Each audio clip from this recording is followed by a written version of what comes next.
in investing in violence prevention and public safety, our Commonwealth is investing in initiatives and programs that strengthen our communities and advance real freedom and equity. I'm grateful for everyone here tonight who plays an important role in this work. And now I want to introduce our first Black Lieutenant Governor.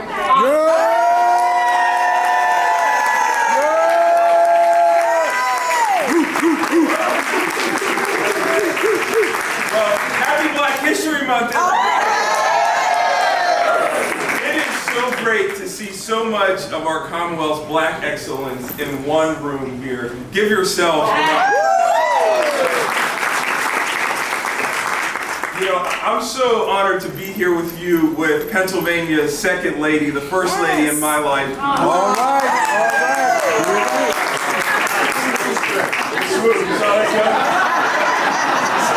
I've gotten in trouble in the past. Well, thank you, Ben. Thank you so much for joining us. And thank you all for all the work that you do to help contribute to the fabric of our Commonwealth. I am deeply honored and humbled to have the opportunity to serve who have paved the way for a moment like this. But it's also a reminder of how far we still have to go. That in 2023 and 2024 that we still are making these firsts. With our history-making speaker, Joanna McClinton. This year, Philadelphia is swearing in its first African-American woman mayor.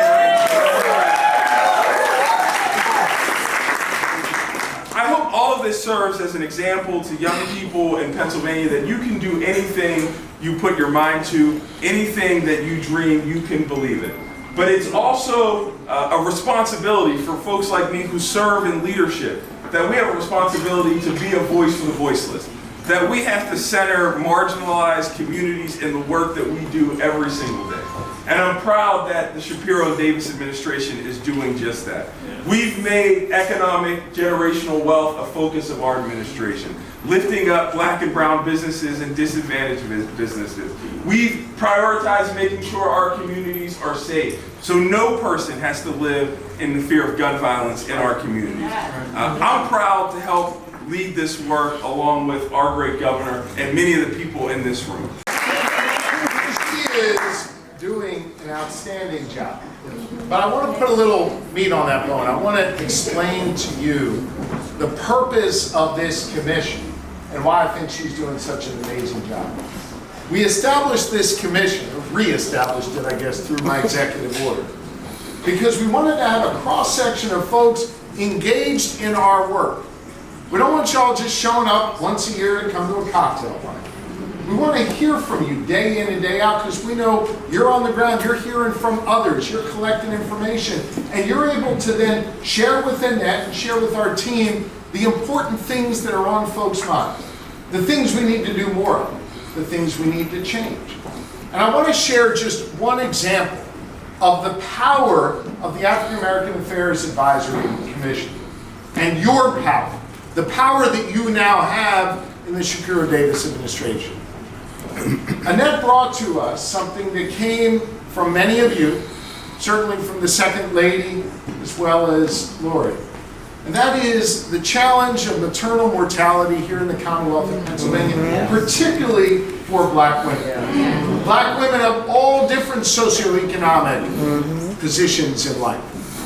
An issue was brought to our attention, and quite frankly, our Commonwealth hadn't done a whole lot of work in this space. Yet the issue was raised with us. I promoted it in last year's budget. We fought for it at the table where we had to make compromises, where we couldn't get everything we wanted, but we knew that was important because that came from so many of you. And we got it funded for the first time.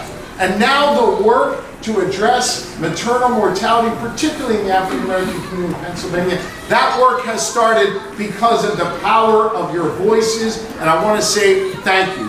And I want to tell you, keep raising those voices.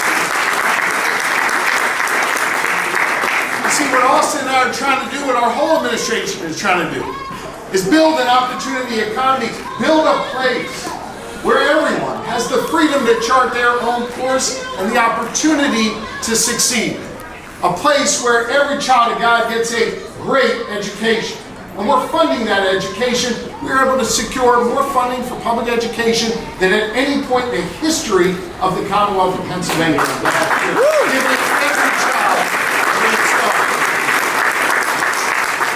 We want to make sure that as that child grows up, they've got an opportunity to get in the workforce. So we expanded apprenticeship programs. We put more resources into VOTEC. We're creating more pathways of opportunity in the workforce. For those who want to go to college, we're funding more initiatives at college to bring the cost down and expand the opportunity for all. You see, I believe we have to respect all paths to progress, in the workforce, or at college, or in higher education. 12. Look at what your conversations with Annette meant for progress for Pennsylvanians who've oftentimes been living in the shadows.